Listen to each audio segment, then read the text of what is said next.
Shalom saudara-saudaraku, dimanapun Anda berada, kita berjumpa kembali dan kita akan mempelajari kebenaran firman. Dan firman Tuhan berkata, tatkala kita semuanya mengerti kebenaran itu, firman Tuhan berjanji, kebenaran yang kami mengerti akan merubah kita. Kita semuanya mempunyai kerinduan adanya perubahan-perubahan di dalam hidup. Karakter-karakter, masa ke depan, semuanya berubah menjadi lebih bagus. Itu sebabnya kita akan memulai dengan berdoa terlebih dahulu. Terima kasih Tuhan, aku bawa jemaat-Mu dimanapun mereka berada. Tuhan, kami semuanya menerima pewahyuan, hikmat dan pengertian yang dari Tuhan. Maka kami akan memahami kebenaran firman-Mu. Terima kasih Tuhan, darah Yesus yang membenarkan itu ada di dalam kami. Demi nama Yesus kami berdoa. Haleluya, puji Tuhan. Amin. Ya, saudara-saudaraku yang dikasihi Tuhan, kita akan mempelajari Roma pasal 5 ayat 1 dan ayat 2. Banyak rahasia tersimpan di kedua ayat ini. Mari kita baca Roma 5 ayat yang pertama. Roma 5 ayat yang pertama, demikianlah firman Tuhan. Sebab itu, kita yang dibenarkan karena iman, kita hidup dalam damai sejahtera dengan Allah oleh karena Tuhan kita Yesus Kristus. Iya, kita yang dibenarkan karena iman. Kita hidup dalam damai sejahtera dengan Allah oleh karena Tuhan kita Yesus Kristus. Kita dibenarkan karena iman. Kita ingin tahu maksud ayat ini apa? Ternyata ayat ini bermaksud demikian. Karena iman kita dibenarkan, maka kita bisa hidup dalam damai sejahtera dengan Allah karena Tuhan kita Yesus Kristus. Jadi karena iman kita dibenarkan. Sepertinya masih ada sesuatu yang belum begitu jelas. Saya ajak Anda untuk melihat Roma 1 ayat 16. Roma 1 ayat 16, demikianlah firman Tuhan. Sebab aku mempunyai keyakinan yang kokoh dalam Injil, karena Injil adalah kekuatan Allah yang menyelamatkan setiap orang yang percaya, pertama-tama orang Yahudi, tetapi juga orang Yunani. Ya, aku mempunyai keyakinan, Paulus berkata, yang kokoh di dalam Injil. Karena Injil adalah kekuatan Tuhan yang menyelamatkan setiap orang yang percaya. Kita membaca sekali lagi ayat yang ke-17. Roma pasal 1 ayat 17. Sebab di dalamnya nyata kebenaran Allah yang bertolak dari iman dan memimpin kepada iman, seperti ada tertulis, orang benar akan hidup oleh iman. Iya, dikatakan sebab di dalamnya. Di dalam mana? Di dalam Injil itu nyata kebenaran Allah. Nah, setiap orang yang percaya akan berita yang di dalam Injil, setiap orang, everybody yang percaya kepada berita Injil itu pasti selamat. Sebab di dalam Injil itu nyata benar apa? Kebenaran Allah. Apa yang dijanjikan itu benar terjadi. Tatkala di dalam Injil kita membaca, kita diberi kuasa dan kuasa itu kita terima, maka kuasa itu benar-benar terwujud di dalam hidup kita. Dan firman Tuhan berkata, orang benar, orang yang dibenarkan akan hidup oleh iman. Ya. Ini banyak rahasia yang tersimpan di sini dan kita akan melihat bahwa yang dimaksud orang benar akan hidup oleh iman. Karena iman, kita yang sudah dibenarkan akan tetap hidup. Pertanyaannya adalah hidup yang seperti apa? Ya. Hidup yang seperti apa? Kita yang sudah dibenarkan karena iman kita akan tetap hidup. Di dalam bahasa Yunani ada 3 arti hidup. Yang pertama yaitu hidup bios. Dari kata bios kita mengenal bioskop, bios hidup. Dan yang termasuk di dalam bios itu apa? Manusia termasuk, binatang termasuk, tumbuh-tumbuhan juga termasuk. Ini adalah hidup yang paling bawah. Dan bios di sini secara khusus tidak dijelaskan hidup yang seperti apa. Hanya standar aja. Asal hidup, bisa berpindah, bisa bertumbuh. Nah, itulah bios. Yang kedua, kita tahu ada yang namanya zoe. Zoe ini apa? Secara singkat saya bisa katakan bahwa zoe ini adalah hidupnya Yesus setelah Yesus bangkit dari kematian. Itu hidupnya Yesus, zoe. Nah, tatkala kita yang awalnya bios, kita percaya kepada Yesus, kita menerima hidupnya Yesus setelah Yesus bangkit. Anda harus menandai hidup Yesus setelah bangkit berbeda dengan hidup Yesus sebelum dia bangkit. Sebelum bangkit, hidupnya sudah menarik sekali, spektakuler sekali. Dia berjumpa dengan orang sakit. Yesus bertanya, maukah engkau sembuh? Tatkala dia berkata, mau, imanmu sudah menyembuhkan engkau. Dan orang itu berjalan. Orang lumpuh, orang buta. Yesus juga pernah bertanya, apa yang engkau mau aku lakukan? Tuhan, saya mau melek. Mata saya bisa terbuka dan saya bisa melihat. Oke, jadilah seperti imanmu. Spektakuler bukan?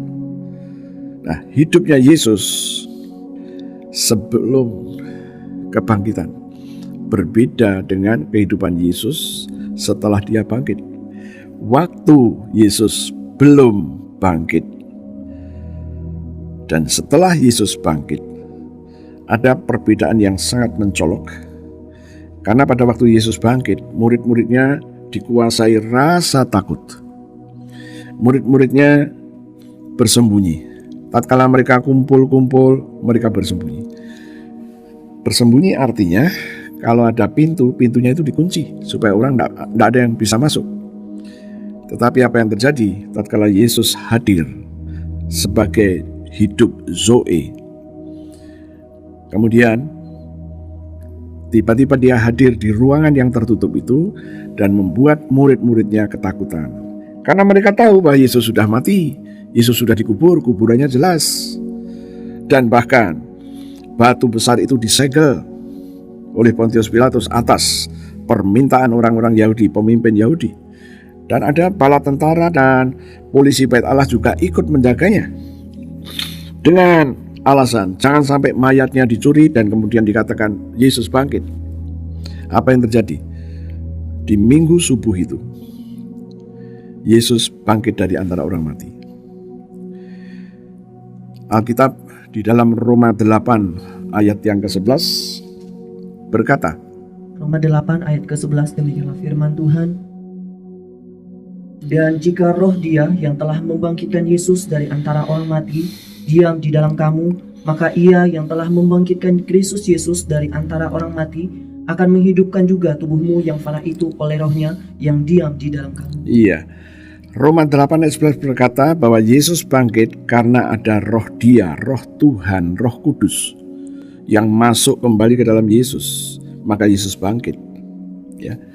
Dan roh yang sama ini juga dijanjikan ada di dalam hidup Anda dan hidup saya. Kapan? Waktu kita selesai dibaptis. Kita selesai dibaptis, roh yang sama tinggal di dalam hidupmu dan hidupku. Firman Tuhan berkata, roh yang sama ini akan menghidupkan tubuhmu yang fana. Karena roh yang sudah membangkitkan Yesus dari antara orang mati, yang sekarang tinggal di dalam diri Anda. Nah, dari sini kita melihat kehidupan Yesus sebelum dia bangkit dengan setelah dia bangkit ada perbedaan. Dan setelah bangkit dikenal dengan zoe, hidup zoe. Ada lagi kehidupan yang ketiga yaitu zao. Zao ini apa? Zao ini secara singkat saya bisa jelaskan bahwa tatkala kita menerima hidupnya Yesus, hidup zoe itu, maka kita yang berangkat dari bios, kita menerima hidup zoe-nya Yesus, maka hidup zoe-nya Yesus masuk ke dalam bios ini, dan hidup bios ini berubah menjadi zao. Jadi kehidupan, bisakah dikatakan bahwa sebelum Yesus itu bangkit, hidup Yesus itu pasti bukan bios? Dan bisakah itu dikatakan zao? Saya setuju. Hidup Yesus sebelum dia bangkit dari antara orang mati, dia mengalami zao, hidup kualitas hidup yang lebih bagus dari bios. Bagaimana dengan Anda dan saya? Tatkala kita percaya kepada Yesus, kita menerima hidupnya Yesus, tubuhnya dan darahnya melalui perjamuan kudus. Hidupmu adalah hidup zao. Ya. Anda bukan bios lagi, karena standarnya sudah berbeda. Ya. Nah, saya mendapati kebenaran ini kembali kepada Roma 5 ayat 1, kita yang dibenarkan karena iman, kita hidup dalam damai sejahtera dengan Allah. Kita nggak bisa hidup damai sejahtera dengan Allah dengan hidup yang masih lama, yaitu bios. Kita nggak bisa. Kita bisa hidup dalam damai sejahtera dengan Allah oleh karena Tuhan kita Yesus Kristus, tatkala kita bukan bios, berarti zao. Mungkin Anda bertanya, bisa nggak kita hidup zoe? Ya, nanti kalau hidup zoe berarti kita setelah meninggalkan tugas kita di muka bumi ini sudah selesai. Ya. Nah, selama belum selesai, kita belum bisa mengalami zoe, kita baru bisa mengalami zao. Ya. Nah, tadi Roma 5 ayat yang pertama. Sekarang saya akan lanjutkan. Di dalam ayat yang pertama tadi ada satu kalimat dikatakan, sebab itu kita yang dibenarkan karena iman. Kita dibenarkan karena iman. Kata dibenarkan itu menggunakan istilah dikaio. Ya. Dibenarkan dari tuntutan hukuman. Jadi tatkala kita berbuat dosa dan salah, ada tuntutan hukum, karena ada firman berkata bahwa kalau kita berdosa, kita akan mengalami maut. Ya kan? Upah dosa itu adalah maut. Nah, apa artinya? Tatkala kita melakukan dosa, maut itu adalah tujuan hidup. Mau gak mau kita yang melakukan dosa harus mengalami maut. Harusnya seperti itu. Tetapi tatkala kita percaya kepada Injil, percaya kepada apa yang Injil tulis, dan di situ dikatakan bahwa Yesus berkata, barang siapa percaya tidak akan mengalami kebinasaan. Dan waktu kita percaya, sesungguhnya kita dibenarkan. Pembenaran itu mulai berjalan. Ya. Nah, dibenarkan, dikatakan dikaio. Kita dibenarkan dari tuntutan hukuman. Tatkala kita menerima kebenaran itu, maka kita dibebaskan dari tuntutan. Nah, pembebasan ini seringkali sulit diterima oleh banyak orang. Saya mau kasih tahu kepada Anda semua, dibenarkan dari tuntutan hukum. Sementara ada firman berkata, upah dosa itu adalah maut. Berarti harus ada yang menggantikan untuk menanggung maut itu tadi. Dibenarkan dari tuntutan hukum. Artinya harus ada orang yang dikorbankan menggantikan diri kita yang dibenarkan. Orang itu dijadikan korban. Apa artinya dijadikan korban? Sementara orang itu tidak melakukannya, tapi harus menanggung akibat dosa yang telah dilakukan oleh banyak orang. Nah, dari sini kita mendapatkan satu pemahaman. Yang bisa dikorbankan adalah orang yang bisa menanggung semuanya itu. Dan yang jelas, orang yang dikorbankan tadi tidak berbuat dosa. Siapa lagi? Jawabannya cuma satu, pasti Yesus. Memang Yesuslah yang dikorbankan. Yesus telah dikorbankan karena Anda dan karena saya. Itu sebabnya karena Yesus sudah dikorbankan, maka Anda dan saya dibenarkan. Ya. Jadi kita mulai ngerti, Yesus dikorbankan di atas kayu salib. Darahnya tercurah dari seluruh tubuhnya. Nah, inilah yang dikatakan bahwa Yesus dikorbankan. Karena Anda yang melakukan dosa dan salah, harusnya Anda yang mengalami maut. Tetapi Yesus ambil alih semuanya itu supaya Anda dan saya tidak dikuasai maut lagi. Tuntutan hukum. Tatkala kita melakukan kesalahan dan dosa, yang kita lakukan itu ada tuntutannya. Nah, tuntutannya apa? Tuntutannya adalah yang pertama, kegagalan. Kegagalan di dalam semua bidang. Kegagalan dalam pekerjaan, kegagalan dalam kehidupan, kegagalan dalam studi. Apapun alasannya, ya, kegagalan itu harus hadir atas orang yang menerima tuntutan hukuman tadi. Kegagalan apapun, kegagalan karena mengendarai mobil atau mengendarai motor, ya. Nah, tatkala gagal, kalau nggak nabrak ya ditabrak, kalau nggak nyerempet ya diserempet. Inilah salah satu tuntutan hukuman itu. Ya. Ada satu kesaksian, ya, seseorang punya SIM. Kalau di Indonesia punya SIM tidak menjamin bahwa cara setirnya benar dan baik. Itu saya bicara fakta. Ya. Setiap kali pergi menggunakan mobil, setiap kali juga terjadi accident. Nggak tahu diserempet atau menyerempet, nggak tahu waktu mundur kena ke tembok atau kena ke pohon, ya. Bisa saja ditanyakan, loh pohonnya itu gede. Ya pas nggak lihat katanya. Mau ngomong apa? Ya. Inilah tuntutan hukuman. Ya. Kegagalan ini di semua bidang. Kesehatannya gagal, rumah tangga gagal, pekerjaan gagal, semuanya. Kemudian kegagalan dalam bentuk apa? Penyakit. Nasib buruk, tidak pernah mengalami kondisi yang baik, nggak pernah, selalu buruk, selalu.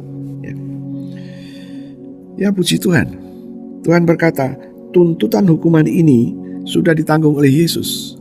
Masalahnya adalah kita sering menganggap bahwa ini janji Tuhan, ya pasti Tuhan genapi, betul. Tetapi ada satu hukum yang kita lupa. Hukumnya adalah kita harus percaya. Tatkala kita tidak percaya, tidak akan terjadi.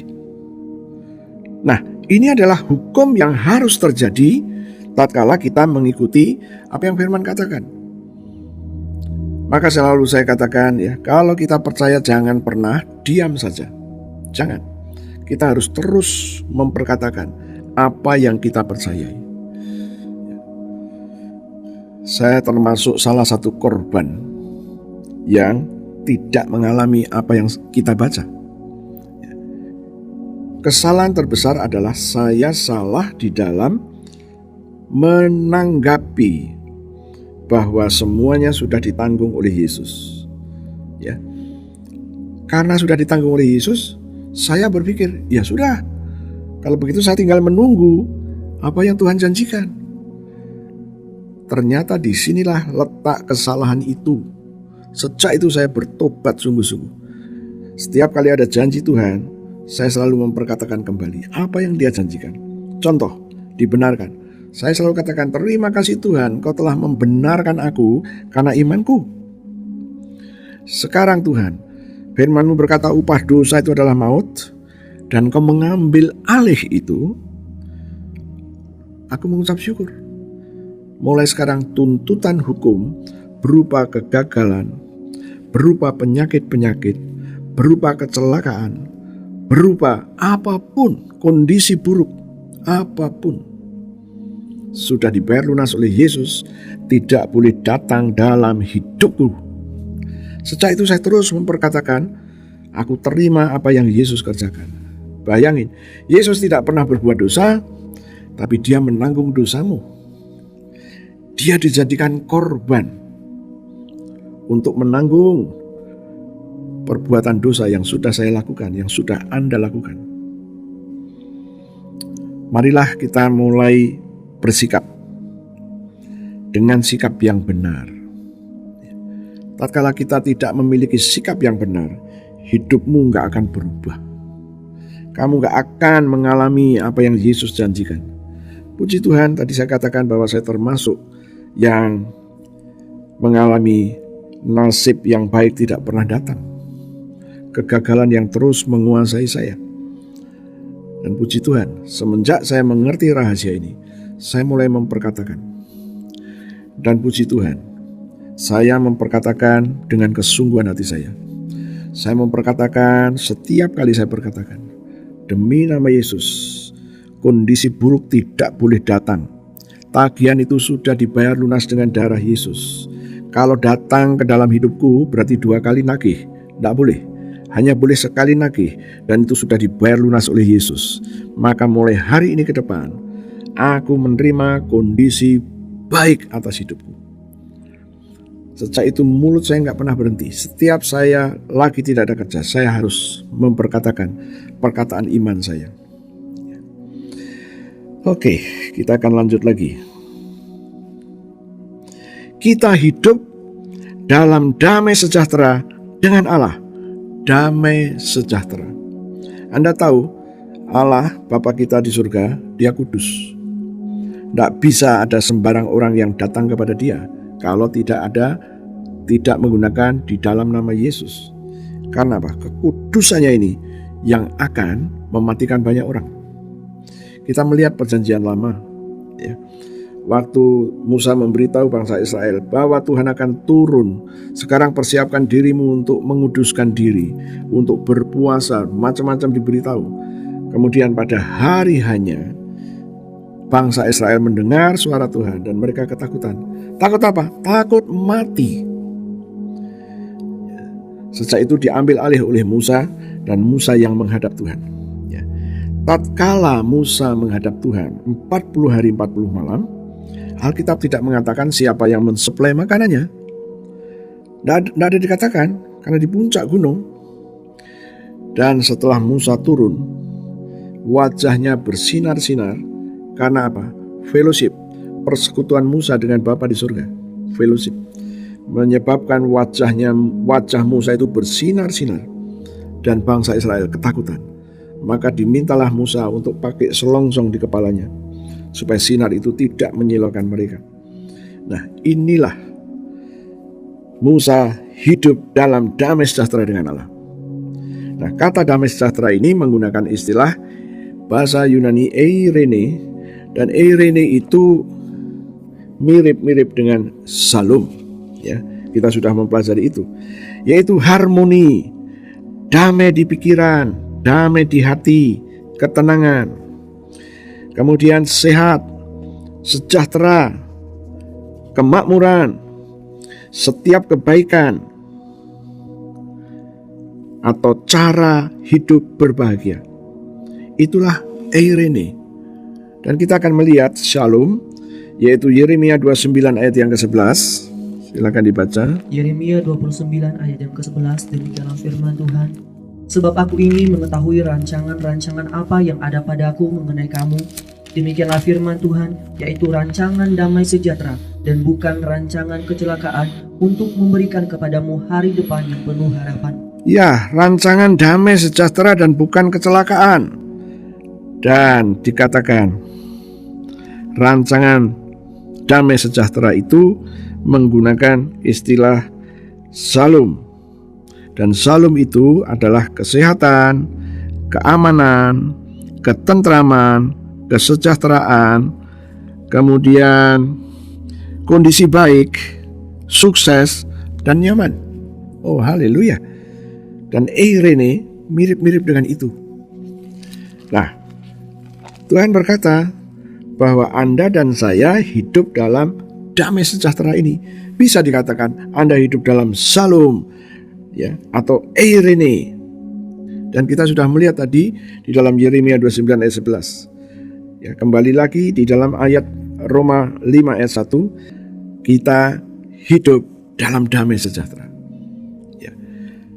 Jadi pembenaran oleh iman membawa Anda dan saya dalam posisi damai sejahtera dengan Allah. Anda mengalami damai sejahtera bersama Tuhan kita, Bapa di surga. Dan damai sejahtera tadi sudah kita pelajari. Anda dibenarkan dengan target seperti itu. Oke, sekarang kita akan melihat ayatnya yang kedua. Roma 5 ayat yang kedua. Roma 5 ayat yang kedua, demikianlah firman Tuhan. Oleh Dia kita juga beroleh jalan masuk oleh iman kepada kasih karunia ini. Di dalam kasih karunia ini kita berdiri dan kita bermegah dalam pengharapan akan menerima kemuliaan Allah.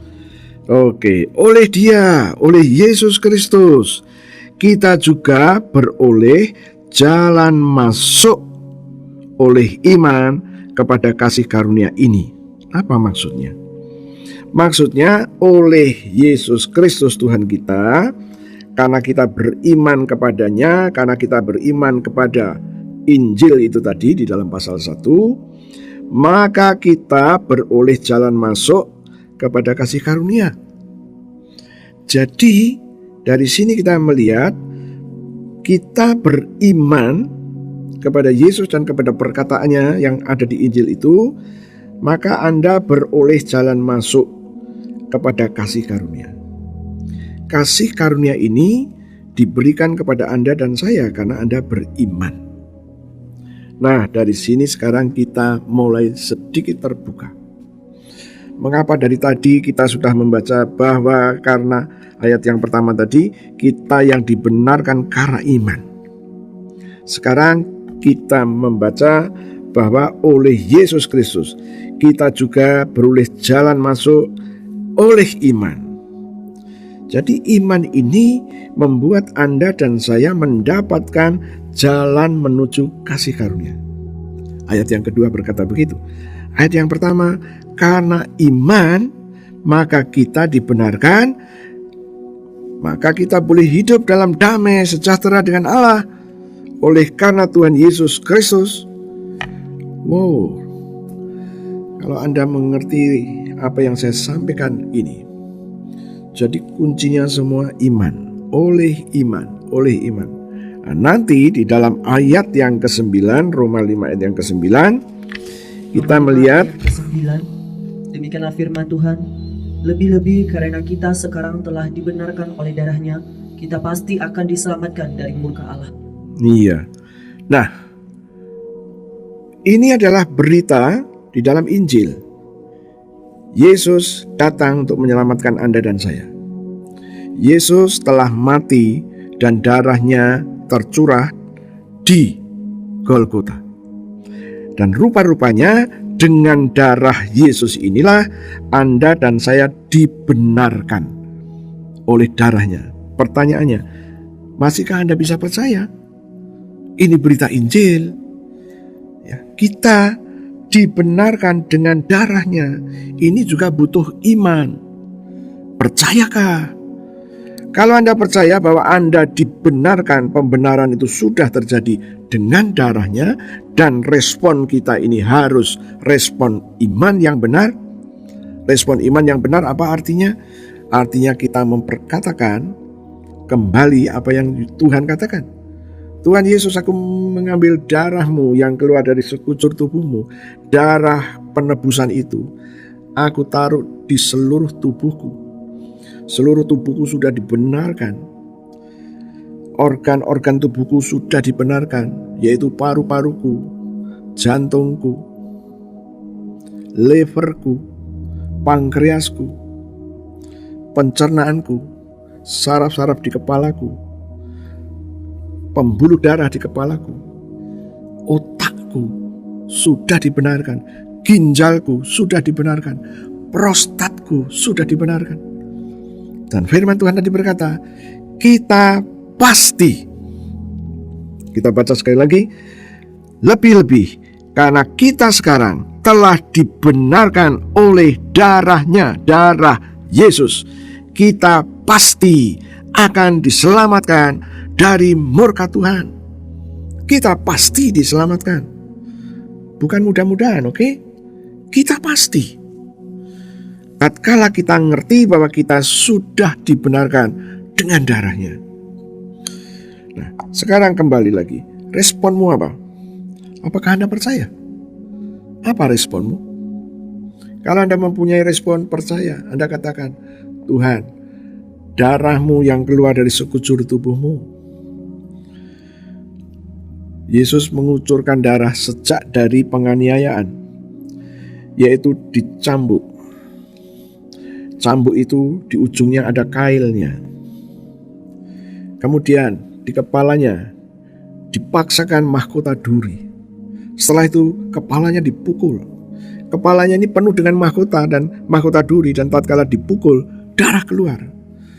Setelah itu dipaksalah dia memikul salib itu sampai ke Bukit Golgota. Dan di atas Bukit Golgota Yesus dipaku di tangannya, ya. Kedua tangannya ini dipaku, kedua kakinya dipaku. Kemudian lambungnya ditusuk, keluar darah. Darah banyak keluar dari tubuhnya. Dan ternyata itu darah yang membenarkan hidupmu dan hidupku. Dan tatkala Anda ngerti rahasia ini, jangan pernah lupa memperkatakan, Tuhan, ada darahmu di sekujur tubuhku.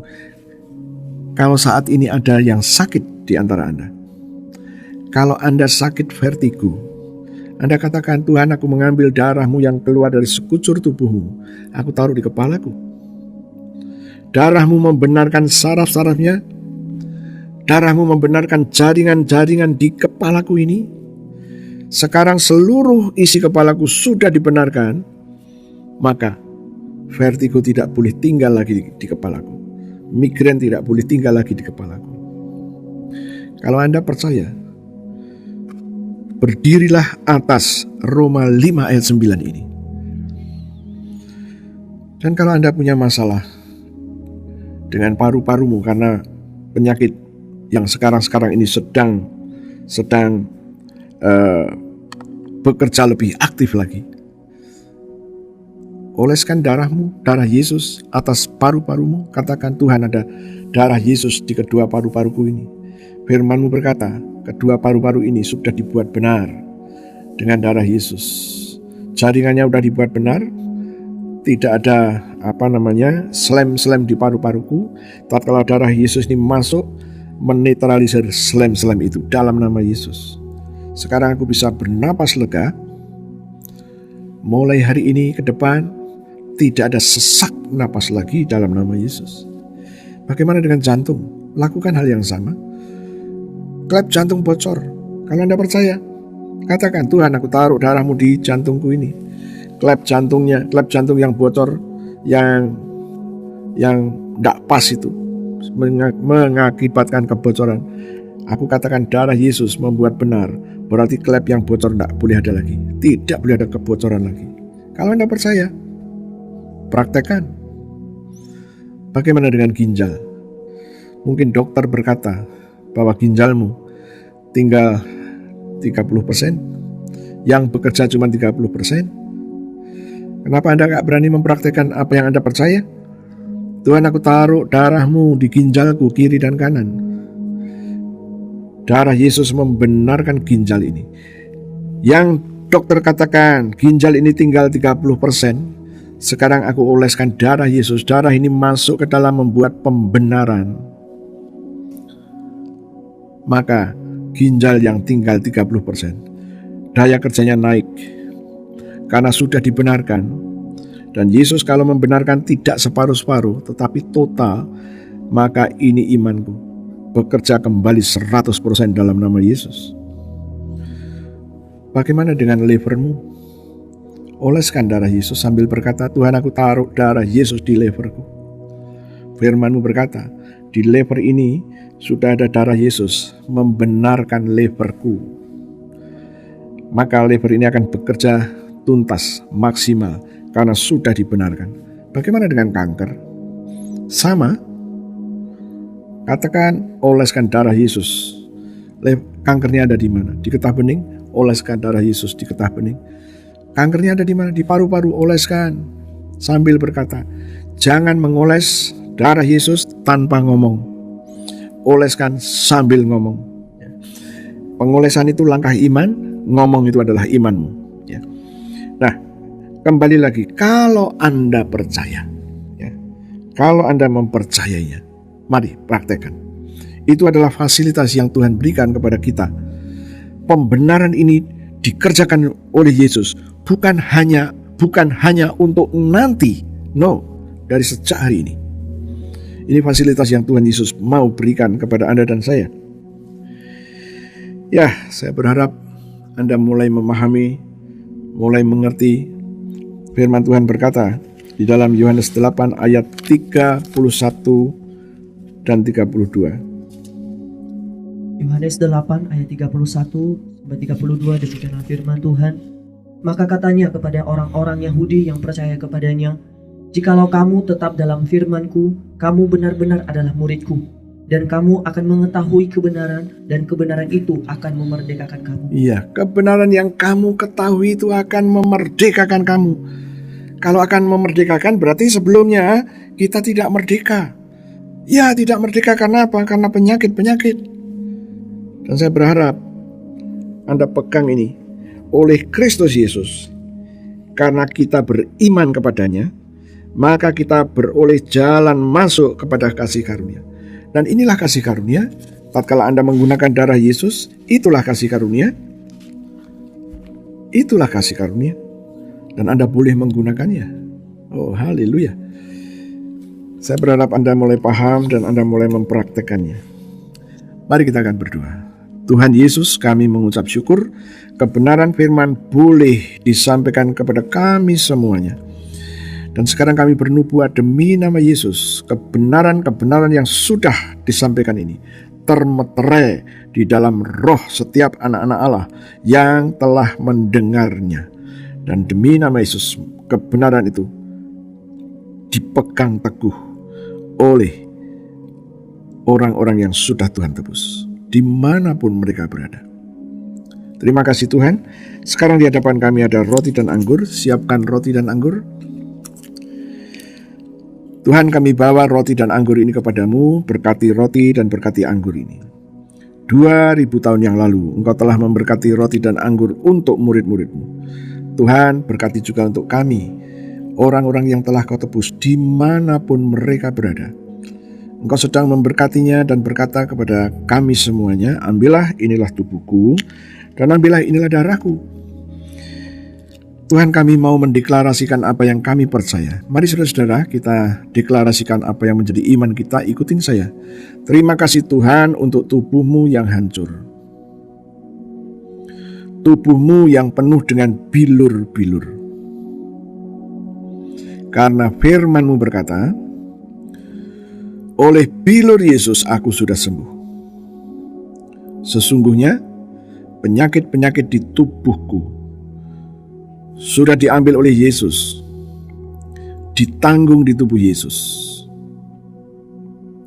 Hal-hal yang membuat aku gagal, hal-hal yang membuat aku tidak dihargai orang, hal-hal yang membuat aku dikuasai jalan buntu, hal-hal yang membuat aku dikuasai kondisi tidak baik, itu pun sudah diambil dari hidupku dan ditanggung di tubuh Yesus. Aku percaya. Aku terima sekarang korban tubuh Yesus yang penuh dengan bilur. Mari kita makan sama-sama dalam nama Yesus.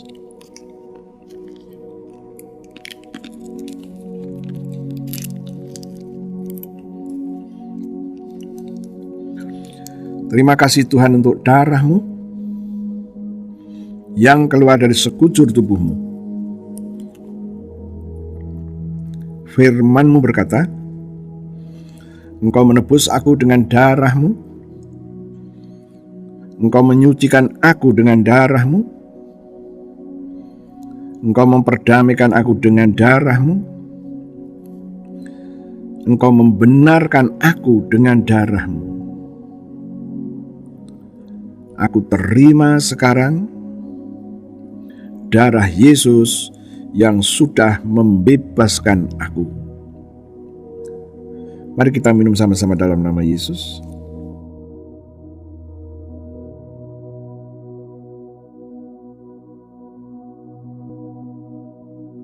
Terima kasih Tuhan. Aku baru saja makan daging-Mu dan minum darah-Mu. Firman-Mu berkata, Engkau memberikan kepada kami semua hidup kekal-Mu. Firman Tuhan berkata, di dalam hidup kekal tidak ada kebinasaan,